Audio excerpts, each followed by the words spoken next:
Yoga and environmental stewardship are something that I really want to fuse together in this eco-karma vision.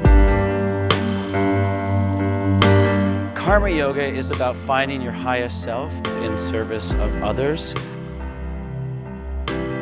So eco-karma is where we find our highest self in service of nature.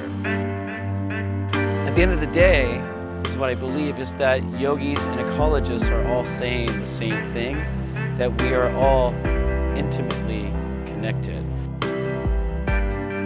And I dream of a world where we live in harmony and reverence with nature and each other. We are all part of the same family here on this planet, and it's our job to take care of it.